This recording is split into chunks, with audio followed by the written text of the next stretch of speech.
The Point-ի սիրելի հեռուստատողներ, այսօր սկսում ենք նոր հաղորդաշար Հենման կետ։ Եվ Հենման կետի առաջին հյուրը հրապարակախոս Հակոբ Նալբանդն է։ Մենք այսօր կքննարկենք թե ներհայաստանյան իրավիճակին վերաբերող խնդիրներ, թե կանգ կառնենք մեծ մերձավոր արևելքի վրա։ Եվ կարծում եմ մեծ մերձավոր արևելքի խնդիրները այսօր նույնքան առնչվում են Հայաստանի Հանրապետության ներքաղաքական խնդիրներին։ Պարոն Նալբանդ, սկսենք հարցից, թե ինչ կատարվեց հոկտեմբերի 13-ին Շարմ էլ-Շեյխում։ Տեսեք,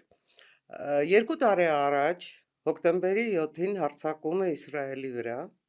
եւ 2023-ի հոկտեմբերի 7-ից հետո 2025-ի հոկտեմբերի 13-ը։ Եթե փորձենք գնահատական տալ այդ իրադարձություններին եւ այդ իրադարձությունների ավարտին,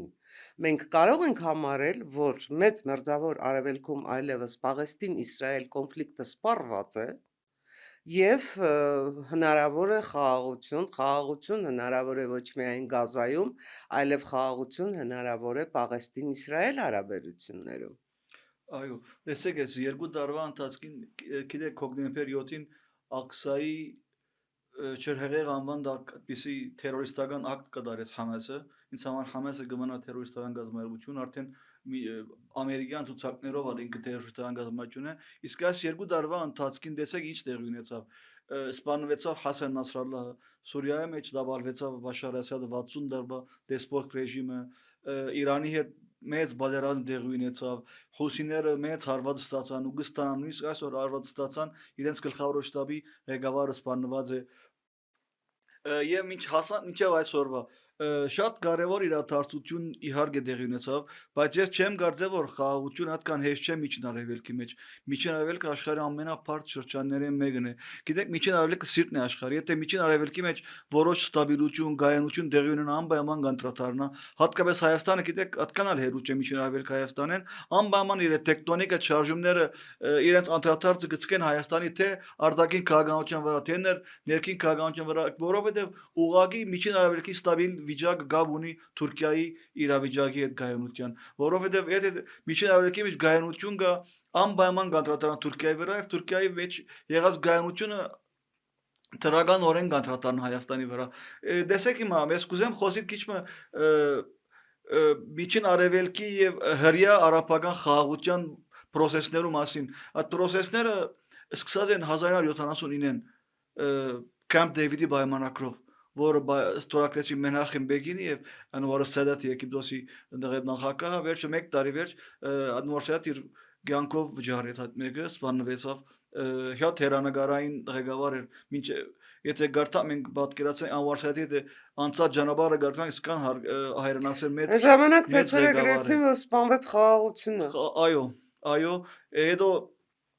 հետո հաջորդեց Իսհակ Ռաբինը գնացին Օսլոյի մեջ Արաֆատի հետ պայմանագիր ստեղծել, վերջը սպանվեցավ նույնպես Իսհակ Ռաբինը խաղաղության հետ աղավնին, վերջը շարունակեցին խաղաղության այս process-ը Հորտանանի հետ Վադի Արաֆա անունով պայմանագիր ստորագրվեցավ եւ այդպես որոշ ստաբիլություն բալանս բայց Հորտանանի Իսրայելի հետ եւ մինչեւ այդ բալանսը կշարունակվի եւ հասա մինչեւ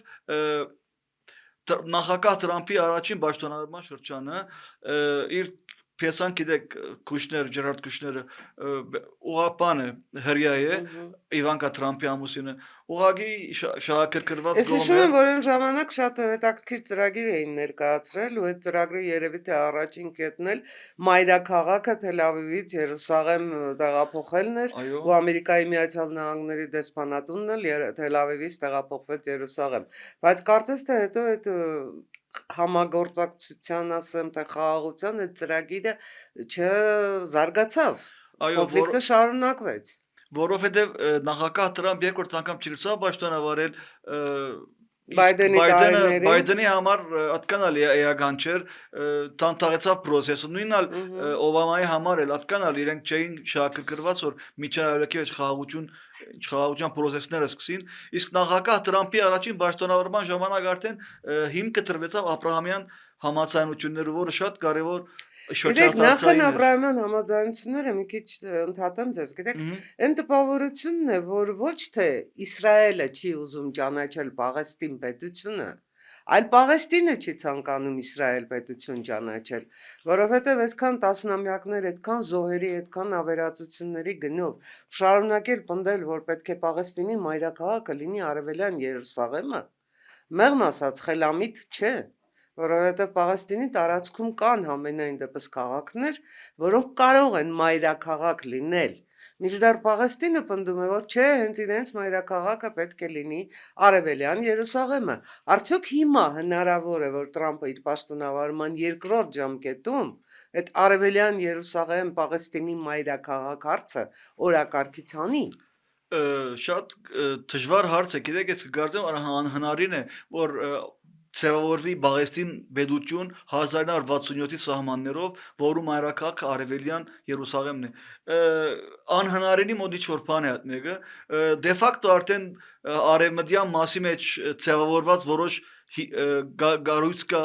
դֆաղարբի արաբերեն անունով, որում մայրաքաղաքը Ռամալլահն է։ Այո։ Ռամալլահի մեջ ասիկան հիմքերը կան։ Ես չեմ կարծել, որ նախ Հրեաստանը երբեք թույլ չի դար այդպիսի քայլի, որովհետև նույնիսկ ինչպես որ դուք չերած նշեցիք, նախագահ Տրամպի առաջին պաշտոնավարման ժամանակ Երուսաղեմ ջանցավ իբր Հրեաստանի հավերժական մայրաքաղաք, դեղափոխեց Դեսպանատունը եւ բավական երկիրներ դեղափոխեցին։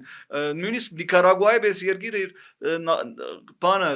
Դեսպանատունը դեղափոխեց, Նիկարագուան գիտեք արևելյան բլոկ է ինչ որ նույնիսկ այդպիսի երկիրներ իրենց դեսպանատունները դեղափոխեցին դեպի բան Երուսաղեմ։ Իսկ երկրորդը որ Տրամպը նվիրեց առաջին պաշտոնավարման շրջանին Գոլանը որ նույնիսկ միջազգային օրեն ջանցված է մինչև սուրիական տարածք, ինքը ջանցավ այդ տարածքը 5000 կիլոմետրի մասին է Հրեաստանի մաս։ Եվ այդպես արգա Հիմա դեսեք 4 երկիր կա որ Աբրահամյան պայմանագրերը ջանցած են Մարոկկոն, Սուդանը անշուշտ Սուդան անչափվել են վերջ երկու մաս եղավ գիտեք Արավային Սուդանը իր ջուբա մայրաքաղաքով իսկ հիմա մյուս Սուդանը կա որ արիա մեջ գործված է հիմա Սուդանը Խորտումը Դարֆուրը ցեղասպանություններ դեղի գունենան նույնիսկ հայեր կային այնտեղ երկու քույր հայ մահացան այդքան որ ցաներ է Սուդանի իրավիճակը ինչարավ էս մեդիայի աչքերեն փախած է բայց այնտեղ շատ ահավորի օրինակ քիչ խոսենք այս հարցերի մասին մալարիան դարազված է ահավոր ամեն օր հայրուններով երեխաներ կմահանան սով գա երրորդ երկիրը Էմիրատներն են չորրորդ երկիրը Բահրեյնն է հիմա տեսեք Սաուդի Արաբիան իսլամական աշխարհի ամենաձանրագշիր երկիրը իսկ Սաուդի Արաբիայի դիրքորոշումը շատ կարևոր է որ արաբական աշխարհի դոմինոյի կարիբես բոլորն Սաուդի Արաբիայի եւ որ Սաուդի Արաբիան գճանչնա գստորակրե Աբրահամյան պայմանագրերը բոլոր իսլամական աշխարհը արդեն կգարձեմ եդևեն գերտա իսկ Սաուդի Արաբիան ինչպես օրսիկ դուք չարած Հետ կայլն էդեց Երուսաղեմի արևելյան Երուսաղեմի մայրաքաղաք ճանաչում են ուղղակի ասած մի հատ ցևական թեգուզ Բաղեստին երկիր թող ցևավորվի կոյանա նույնիսկ բանակ չունենա այդ երկիրը իր ներքին գործերը դասավոր է այդքան որ սիմվոլիկ երկիր մի հատ առաջանա արևմտյան մասի մեջ եւ մենք ճանչնանք Իսրայելը տեսնեք հետաքրքիր է Շարմ Շեխի մեջ որ 4 երկիրներ ստորագրեցին խաղաղության պայմանագիրը ոչ մեկ նշում չի արևմտյան դարաշներու մասին Ղազեի մասին Ղազեի ստատուսը գարկավիճակը մինչև հայտնի չէ ով պիտի ղեկավարի Ղազեն իսկ արաբական էս օրինակ Մահմուդ Աբբասի ղեկավարած երկիրը պայմանավորվածությամբ ընդհանուր ղեկավար պետք է լինի Դոնալդ Տրամպը իսկ տեղում ղեկավարությունը իրականացնի Մեծ Բրիտանիայի նախկին վարչապետ Տոնի Բլերը ասենք այդ պայմանավորվածությունները կա տեսեք դուք հիշատակում եք Շարմ Շեյխը իրականում շատ հետաքրքիր էր Շարմ Շեյխում չկար ընդհանրապես Ռուսաստանը Շատ տարօրինակ է, որովհետև Ռուսաստանը ամեն ինչ անում էր ըստ էության, որպեսզի չհեռանա մեծ մերձավոր արևելքից, բայց Ռուսաստանը կորցրեց Սիրիան, Ռուսաստանը մինչև Սիրիան դեռ կորցրեց Եգիպտոսը, եւ հիմա էլ գործնականում, եթե հիշողությունս ինձ չի դավաճանում, դեռ 23 թվականին ահագին խոսակցություններ կային, որ այդ չստիկավոր ահաբեկիչների Իսրայելի վրա հարձակման հետևում այնուամենայնիվ 23 թվականին նաև Ռուսաստանն է կանգնած, որովհետև Ռուսաստանին շատ ձեռնտու էր Իրանի գլխին Ամերիկայի Միացյալ Նահանգների ուշադրությունը շեղել Ռուսաստան-Ուկրաինա պատերազմից երկրորդ ճակատ բացել, որպեսզի ուշադրությունը շեղվի զենքի մատակարարումները եւ այլն շեղվեն։ Բնական է այնտեղ Ռուսաստանի բացակայությունը, բայց որքանով էր, ասենք, բնական Իսրայելի բացակայությունը, որքանով էր բնական Իրանի բացակայությունը, որովհետև Ամերիկայի Միացյալ Նահանգների նախագահը Իրանին հրավիրել էր, որքանով էր, ասենք, բնական Հնդկաստանի բացակայությունը։ Չէ՞ որ այդ բոլոր երկրները ոնց ուզում ես վերցրու իրենց շահերը հանգուցված ունեն մեծ մերձավոր արևելքում, չկար նաև Չինաստանը, բայց կար Հայաստանը, կար Ադրբեջանը, եւ շատ եմ ուզում դուք անդրադառնաք Հայաստանի Հանրապետության եւ Ադրբեջանի Հանրապետության Շարմ el-Շեյխում ներկայության փաստին։ Ես ուզում եմ բացատրեք մեր ունկնդիրներին, թե տարածաշրջանում այդ մեր ներկայությունը Շարմ el-Շեյխում մեզ համար ինչ դիվիդենդներ է ապահովում։ Տեսեք հիմա Հայաստանի եւ Ադրբեջանի ներկայությունը մեկնած օգոստոսի 8-ի պայմանագրեն գարձեմ նախագահ Տրամփը քննադել գիտե մեծ քաչ խիզախություն բանջող այդ քայլին գնացին թե Հայաստանը թե Ադրբեջանը եւ պայմանագիրը ստորագրեցին նախնական ստորագրություն խաղաղության երևի հատ մեկին գնահատականներ իրենց գնահատեց բարոն նախագահ Տրամփ այդ մեկը իսկ տեսեք մեզ համար այդքան կարևոր է որ դիմա մենք գիտենք ինչպիսի օրգանական կապ կա Ադրբեջանի եւ Իսրայելի միջեւ երկար տարիներ իսրայելյան հadoop ծառայությունները աշխատեին հadoop ընկերություններ կային իսրայելյան սահմանի վրա իրանյան մասի մենք Դե չհաստատված տեղեկություններով Իսրայելը ռազմաբազաներ ունի Ադրբեջանի տարածքում։ Լրտեսելու լավագույն կենտրոնները մեկն էր Իրանը եւ այդքան որ գիտեք ինչքան իրանցի գիտնականներ սպանվեցան, բոլորը կտափանցեին Ադրբեջանի տարածքեն։ Իսկ Հայաստանի համար տեսեք, երբ որ նորմալն է միջին արևելքի մեջ դժվար է, բայց գարձեմ որ սայլը դեղին շարժա է միջին արևելքի մեջ։ Այսինքն Շարմ el-Շեյխի պայմանագրեն մեջ կգարձեմ ուրիշ միջին արևելք մենք պիտի տեսնենք ավելի գայուն Ամերիկայի համար ալ ցերնդի է որ ինքը կենտրոնանա ավելի շատ տրանսպասիֆիկի հարցերու վրա Ամերիկան իսկապես Իսրայելի հարցը Ամերիկայի բոլոր էներգիան գխելեր հիմա գարձեք թե որոշակի խաղաղության շրջան մը իսկ Հայաստանը ասպոլերն ինչ կօգտվի եթե գայունանա միջին արևելքը մեզ համար իսկապես դիվերսիֆիկացիայի մեծ աղբյուր է շատ մեծ հնարավորություն ճանապարհների առումով ճանապարհները պատկերացրեք մենք Թուրքիան եթե Հայաստան-Թուրքիա սահմանը բացվի մենք անցյալորս սկսեի հնարավոր շատ մեծ հնարավորություններ կբացվի մեր առջև պատկերացրեք Հայաստանի գնացները փերծվին հատկապես քյուղատնտեսական մեր քյուղմթերքը ճուրը գիտեք միջին արևելք աշխարհում մենը սակավ ճուր ունեցող դարաշրջաններից մեկն է իսկ հայկական ճուրը այդտեղ գարձեմ որ շատ մեծ բանջարկ ունենա շատ մեծ հատկապես Սաուդի Արաբիայի մեջ Հորդանանի մեջ Հորդանանը այդքան սակավաճուր երկիր է որ Եթե պատկերացրեք եթե այսպիսի հնարավորություններ բացվին Հայաստանի մեջ քննածները կդեղավորվին անմիջապես շատ արագ կհասնին Թուրքիայի ճանապարհ հատելով կհասնին Սիրիայից միջի Բարսից ծոցի երկիրներ Այսինքն օգոստոսի 8-ի համաձայնագրերի շրջանակներում մեծ մերձավոր արևելքում տեղի ունեցող իրադարձությունները օգոստոսի 8-ը եւ հոկտեմբերի 13-ը Վաշինգտոն Շարմ el-Շեյխ կարող են դնել նույն արդյունության վրա Այո, շատ հնարավոր է։ Մենք միան օգտվող ենք։ Գոկտին թե խաղաղության խաչմերուկը Հայաստան գտարնա խաղաղության խաչմերուկ։ Ես կգարձեմ, որ տեսեք, ես զուգահեռ կուզեմ գծել Մեղրի 45 կիլոմետր որ երկաթքիչ չկա այնտեղ։ Ես կուզեմ քիչ պատմության մեջ թեթև պատմական ինչ որ ակնարկ անեմ։ Տեսեք Օսմանյան գարշության ժամանակաշրջանին գոյություն ուներ Ասիտան, այսինքն Իստանբուլ, Մեկկե երկաթքիծը Մեկքեն իսլամական աշխարհի սուրբ Մեկկան, այո, Մեկկա եւ հաջիները կդեպոխվեին Ստամբուլից դեպի Մեկկա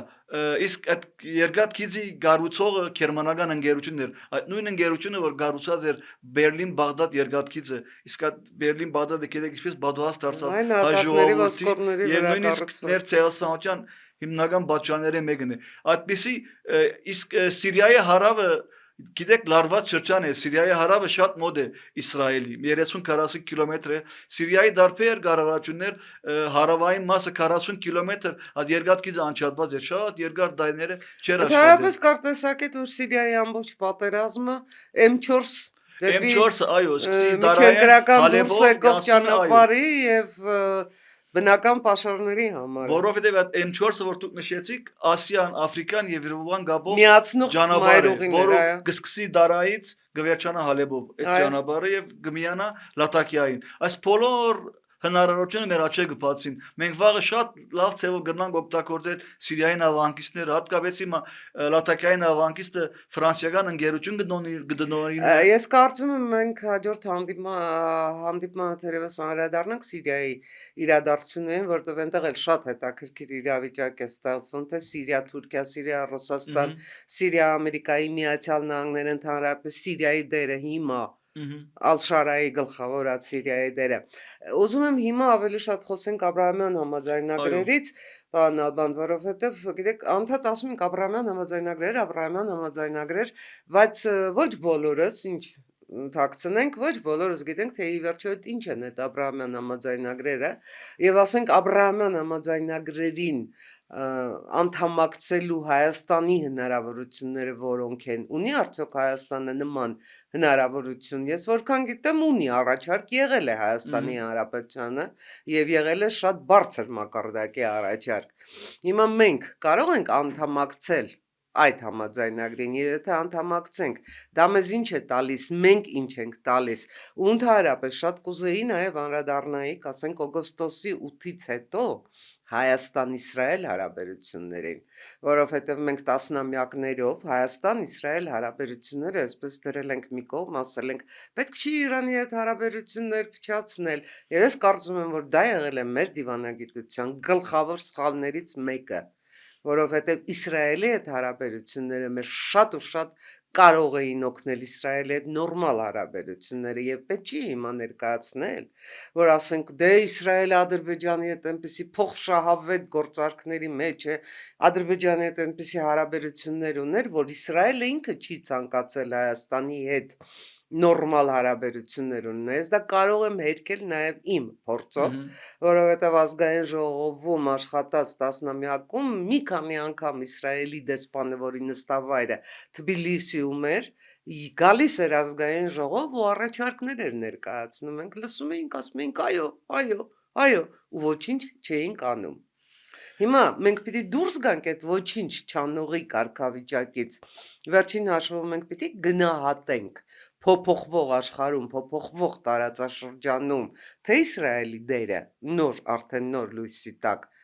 թե Հայաստանի Հանրապետության դերը, որովհետև եթե մենք պատրաստվում ենք մայրցամաքներ միմյանց կապող ճանապարհի գլխավոր օղակ դառնալ, մենք չենք կարող շրջանցել Իսրայելը,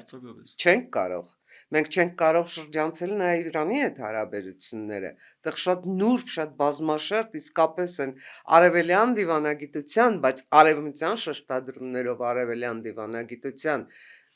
կարիք ունենք, որը պիտի լինի մեր այդ դիվանագիտությունը ձեր գնահատականով, սկսենք Աբրահամյան համաձայնագրերից։ Նախ ես կուզեմ քիչ փակիձերը բանալ ինչ կնշանակի Աբրահամյան, ինչու Աբրահամյան։ Հաջող մարդիկ ցան Աբրահամյան համացած ինչ կնշանակի, ինչու անունը Աբրահամյան է։ Գիտեք, հայր Աբրահամի հետ կապ ունի, եթե մենք 5 դագարանը գարտանք, կտեսնենք, որ արաբները եւ հրեաները սեմիտական ժողովուրդներ են։ Աբրահամը ունեցած երկուքի, մեկը Սարան է, որ մե Իսահակը ծնած է, եւ հրեական ժողովուրդը, իսկ երկրորդը Հագերն է, որ մե ծնունդ տարած է Իսմայելը, արաբներու նախահայրը։ Մենտալիտեն այդ է, որ իրենք նույնն են։ Պետք է բոլորը միասին Աբրահամի զավակներն են միացուլվին։ Իսկապես Աբրահամյան պայմանագրերը սարած էին Ղազեի հարցով։ Ղազեի մեջ եղած մեծ ցեղասպանության այս լարված իրավիճակ երկու տարի խանգարեց, որ Աբրահամյան համաձայնագրերը առաջ գնան։ Հիմա կգարձեն, որ այս մեկը գակտիվանա, կտեսնենք առաջինը Սիրիան, երկրորդը Լիբանանը, Սաուդի Արաբիան, իսկ ինչ կմնա Հայաստանի, իսկապես Հայաստանի համար Գկարձեմ որ դիդավորյալ էր նախորդ իշխանությունները գկարձեմ դիդավորյալ հերացած էին Իսրայելի հետ հարաբերություններից երևի այդպես հրանք եկած էր իրենց Ռուսաստանեն այդքան կարևոր երկիր է ոնց որ արիտ տվենք Ադրբեջանին որ այդքան խորանա միգուցե այդ 44 վրա պատերազմի վրա բացասական ասացությունները մեկը մեր ուղագի դիվանագիտական կապ չունենալն էր Իսրայելի հետ որ մենք այդքան Դիվանագիտական հարաբերություններ դե ֆակտո ունենք, չէ, ունենք դիվանագիտական բայց հարաբերություններ։ ուղագի կապ չկա Իսրայելի հետ Բայց աշխատանք չկա։ Չկա, սարած վիճակ է, Այո, սարած վիճակ է։ Ես հենց դա եմ ասում։ Եվ Իսրայելի ակտիվացվի այդ Իսրայելի վես կարևոր շատ աշխարհակաղական խորություն ունեցող այդ երկրի հետ մենք ոնց գնանք դիվանագիտական խոր հարաբերությունալ մենք չորնանք որ Երուսաղեմի միջուկը որ այդքան ամեն մեկ այդ 5 քաղաքի ամեն մեկ արժեք ունի իսկ քառորդ այդ քաղաքի հայրուն կպատկանի այս ֆանտաստիկ բան է ամեն մեկ քարի համար դեռ բայկար գրիվ գերտա միջուկի համար պատկմական Սիոնը հայկական է։ Այո, պատկերացրեք։ Սիոնը հայկական է։ Քառորդը այդ քաղաքի մերն է, հայրենն է։ Հարության տաճարի կեսից ավելի Իսրայելի հետ։ Եվ այդ պատճառը որ մենք չմոռնանք այդ գովերու Բարդեզի հետ հարցերը, Բադրիակարանի հետ եղող հարցերը, եթե մենք ուղագի գավ ունենայինք Իսրայելի հետ, այսպեսի խայդարագություններու չէին երդալ։ Վարդուդվին, ահագին հարցեր եղան, չէ։ Հիմա եկան։ Ես կգարդե լավրին որ Բայստին երկիրը ջանցան Հայաստանը վերջերս մի տարի առաջ էր բայց Իսրայելը այդ երկիրի չէ որ մենք սարեցնենք մեր հարաբերությունները իրենց հետ Իսրայելը աշխարհի ամենազարգացած գյուղատնտեսական այդ հունդերու բազաները ունի ամերիկյան ամենավերջին ջրար բիացումը այո անաբադը նախավի անաբադը Իսրայել հրաշքի վերածեց մենք գրնանք Իսրայելի հետ մեկ օգտագործել ռազմական արդյունաբերություն այո ռազմական արդյունաբերություն ամերիկան ամենավերջին արդյունաբերական ամերիկյան այդ բանը ֆորմեր դեմենք Իսրայելի մեջ կտեսնենք ադվերջը որ Իսրայելը ինքն է բոլորը գիտնականները մենք կարող ենք ապավինել Ամերիկայի Միացյալ Նահանգների միջնորդության այս պարագայում այդ մեսանդեր պիտի կայի հիմա գիտեք իդեալական բահ է հիմա որ Ամերիկայի Միացյալ Նահանգները գամուշներ առաջացնի Հայաստանի եւ Իսրայելի միջև եւ գկարձեն նախագահ Տրամփը մեկը շատ ուրախությամբ բալ գնե որովհետեւ մեկնած նախագահ Տրամփի իր մարտ տեսագեն գկարձեմ շատ մեծ օժանդակությամբ շատ մեծ խանդավառությամբ նախագահ Տրամփ Հայաստան Իսրայել հարաբերությունները վերականգնի բայց դեսեք հիմա գկարձեմ աս համացանությունների մեջ Իսրայելի մեջ գիտեք Իսրայելը զայրակուն ժողովրդավար երկիր է երկու նախագահ նույնիսկ Իսրայելի բանդերն են Եհուդ Օլմերտը եւ Բարակը այդպեսի շատ զարգացած ժողովրդավարություն եթե դատենք ընթացող դատավարություններից պատահական չի որ Տրամփը խնդրում էր Հերցոգին որպեսզի այո Նետանյահուին ներում շնորհի որտեղ Նետանյահուն նույնպես կարող է հայտնվել ես անդեպ դիկան Նետանյահուի վրա բազմաթիվ իր վրա իր գնոց սարայի վրա շամպայնի ու չգիտես ինչի գործով բազմաթիվ գործեր կան հարուցված ես կգործեմ Իսրայելը ինքնամաքրման process-ի պիտի երթա Դժվար օրեր կսպասեն Իսրայելին ներքաղաքական օրեն եւ կգարձեմ Նետանյահուն երկրորդ անգամ այլևս Նետանյահուի շրջանը փակվելու է եւ ընդդիմությունը պիտի իշխանության Մտավախություն չունեք, որ ելի կսկսի պարբերական ընտրությունների, արտահերթ ընտրությունների շարան։ Ամենայն դեպս վերջին կառավարությունը գրեթե 4-րդ թե 5-րդ արտահերթ ընտրության անգայուն վիճակ էր, այո, որովհետև այդտեղը շատ ռադիկալ գուսակցություններ կային ներկայացված Շասը գար, որը ղեկավարը Բենհազարն էր, իսկ մյուսը Սմոտրիչներ, բոլոր Ռուսաստանին եկած ծայրահեղ ռադիկալ իսլամներ իրաներ են, բայց ես կգարձեմ հիմա ընտիմությունը ես լսեցի ընտիմության ղեկավարի խոսքը քնիսետի մեջ նախագահ Տրամփի ներկայությամբ այս խորհուրդ կտամ մեր ճագերդված դիտողացավոր ընտիմության գոչվեցյալներին թողերտան լսեն ինչպես պետք է լան ընտիմությունը հայրենասեր pedagogamet այո pedagogamet թողերտան լավ լսեն Yair Lapidi խոսքը եւ հիմա որ ինչ կնշանակի ընտիմությունը լալ Ընտիմությունը շատ մեծ բاداسխանատվություն է այդ մարդը իսկական արիտ է բադեբաց զարնել Նետանյահուին եւ քանի անգամ Բենջամին Նետանյահուն ոտքի ծափահարեց թող դաս առնեն որ ինչ կնշանակի ընտիմությունը լալ Պարոն Ալբան տեսեք այնուամենայնիվ Շարմ el-Շեյխում կնքված համաձայնագրի շատ էական արդյունքը Պատանների ազատ արձակումներ, էական արդյունք ու փառք Աստծո բոլոր ողջ պատանները այսօր արդեն վերադարձված են Իսրայելին աջունների տեղափոխումը դեռ շարունակվում է։ Ուզում եմ անդրադառնանք նաև մեզ համար շատ ցավոտ խնդրի, շատ ցավոտ, գեր ցավոտ խնդրի 2020-ի պատերազմի մեր ռազմագերիների վերադարձի հարցին։ Այստեղ կան զուգահեռներ։ Այո, Կան զուգահեռներ, գիտեք ինչի հետ եմ ուզում համադրել։ Այնուամենայնիվ Վաշինգտոնում օգոստոսի 8-ին այդ հարցը քննարկվել է։ Եվ հնչել է Տրամպի պատասխանը, որ Ուոլցը այդ հարցերով զբաղվում է, Մայքլ Ուոլցը այդ հարցերով զբաղվում է։ Եղավ նաև Արարատ Միրզոյանի բոլորովին վերջերս լրացուցիչ պարզաբանումը, որ այդ հարցը ոչ միայն Վաշինգտոնում է քննարկվել, այլև քննարկվել է Շարմ էլ-Շեյխում։ Ինչ ակնկալիք ունենանք։ Դեսեք Իսրայելի մեջ եղած քերներն արդեն 2 տարվա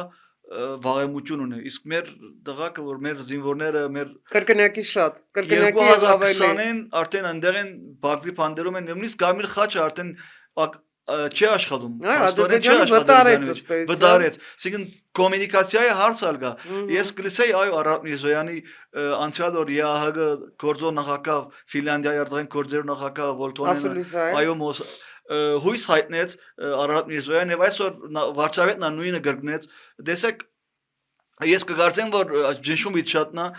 նախագահ Տրամփ կգարձեմ այլես ամեն էներգիան նախագահ Տրամփ այս վերջերս այս հարցի ուղղած էր Ղազեի վետ դեղի ունեցած ցեղասպանության այդ նորմալացման ուղղած էր։ Հիմա կգարձեմ նոր թափ պիտի ստանա այս քերիներու հարցը, Արցախի մեր քույրերու եւ եղբայրներու Արցախ վերադարձի հարցը։ Դեսեք Պլատոնի լավ խոսքը կա։ Պլատոնը գսել որ խաղաղության աղավնին սովածներու մի ուղարկեք, միգուցե սովածները գուդեն խաղաղության աղավնին։ Հիմա տեսնենք, որովհետեւ տեսնենք հիմա մենք պիտի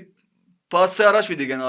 Ալիևը մենք ուղարկենք մեր խաղաղության աղավնին, արդյոք այդ խաղաղության աղավնի թևերուն վրա մեր կերևարված տղաքը պիտի կան կամ պիտի չի կան։ Հուսանք գուքան, բայց կգարձեմ որ պիտի ջնշումները շատանան Ադրբեջանի վրա այս ուղղությամբ եւ ինչ որ բան պիտի այս ուղղությամբ իր քայլերը անում է նաեւ Եվրոպարլամենտը, բանաձևերը, Շվեյցարիայում ընդունված որոշումները, Շվեյցարիայի խորհրդան։ Ես չեմ ուզում, որ մեզ համար այս չափազանց ցավոտ հարցը բոլորիս համար կարևոր կենսական հարցը դառնա Ադրբեջանի հետ այլ պետությունների հարաբերություններում ինչ-որ գործոն։ Ես ուզում եմ, որ պարզապես այս հարցը լուծվի Ադրբեջանի վրա ճնշում գործադրելով առանց միջպետական հարաբերություններում խաղալիք դարձնելու մեր պատանդներին։ Սա է ինձ համար գերկարևոր։ Իհարկե, բահ եկած էր գիշեք Թուրքիայի քաղաքացիներն հասնեց Հայաստանը, որով փախած էին։ Իսկ կգարձեի որ նախագահ Էրդողան ավելի ակտիվ գմտներ այդ հարցի մեջ, բայց երևի դեր ժամանակը չէ Ալիևը դեր իր խանտավարված է դեր Ալիևի հաղթողի այդ բանը Ալիևը Նապոլեոնի գլխարկը չի հանել դեր չէ իջած այո Նապոլեոնի գլխարկը չի ուզում անել տեսնենք ամերիկան երևի կհանի այդ մեկ գլխարկը ամերիկան երևի կհանի այդ գլխարկը իսկապես ցավալի հարց է դիգեն Ադամյան ամեն քիշեր մենք բարդավոր ենք այդ դողոս մասին մտածել աղոթենք որ շուտով իրենք ինտերնետներում վերադառնան հուսանք Ամերիկայի Միացյալ Նահանգները ջնշում կմեծնի Տեսեք, շատ հաճախ այստեղ ընդդիմությունը պնդում է, որ օգոստոսի 8-ը եթե իրենք գան իշխանության, չեղարկելու են, կամ գնալու են վերաբանակցեն եւ այլն։ Եվ մեզ համար ոչ թե օգոստոսի 8-ն է ընդհանուր առմամբ հնարավորություններ, շանսեր կամ դռներ բացում, այլ 2020-ի նոյեմբերի 9-ը։ Ձեր գնահատականով ընդհանրապես այդ նոյեմբերի 9-ը որպես այդպիսին գոյություն ունի, որ դեռ ինչ-որ դռներ էլ բացի։ Հիմա գիտեք դուք անցյալ անգամ դուք ասեք իրավականորեն քանի օր վերջ նոյեմբերի 5-ամյա կվերջանա եւ գետ կա չէ թե գոմերը մեկը առաջակ չէ երկարացի չեղարգվի արդեն հնարավոր է Ռուսաստանը պնդի օրինակ տեսեք դեռ 3 թե այսօր էին հնչում, որ Ռուսաստանը պատրաստ է հարթակ տրամադրել Հայաստանին եւ Ադրբեջանին խաղաղության համաձայնագիր կնքելու համար։ Գալուզիններ ասում, ՌԴ արտգործ նախարար, փոխգործ նախարարը։ Հիմա ինչ է պետք Ռուսաստանին վերջապես հասկանալու համար, որ որևէ մեկի համար այլևս գաղտնիք չի, որ տարածաշրջանում եւ աշխարհում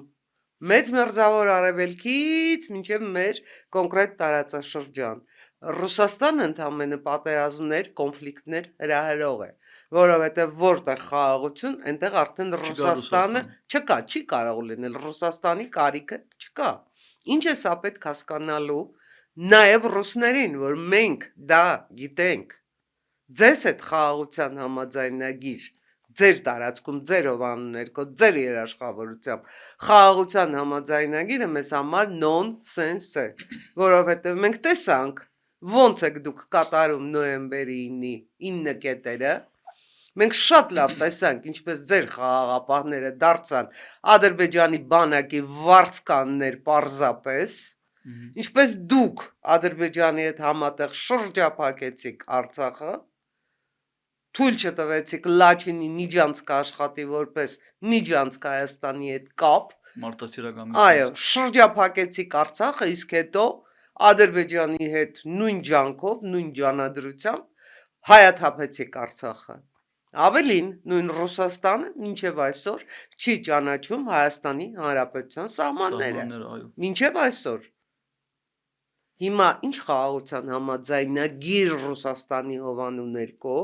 կնքելու մասին ընդհանրապես կարող է խոսք լինել եւ ձեր գնահատականով ասենք 2026-ի ընտրություններից առաջ այս Հայաստանի բոլոր, թե նախկինում գործած, թե նորաստեղծ, թե օրը մեկ ծլող կուսակցությունների մակարդակով, այս բոլոր Կրեմլի վկաների կռվանը, որը պետք է լինի 2026-ին, ինչքան պիտի Ռոբերտ Քոչարյանի պայծառ օրինակով Հայաստանի Հանրապետության ինքնիշխանություն մաս վաճառեն, իշխանություն գնելու կամ Հայաստանի Հանրապետության ժողովրդի չկողմնորոշված մասին գնելու, պարզապես գնելու համար։ Սա է այսօրվա իմ կարծիքով, իմ գնահատականով, եթե սխալվում եմ ուղղեք ինձ,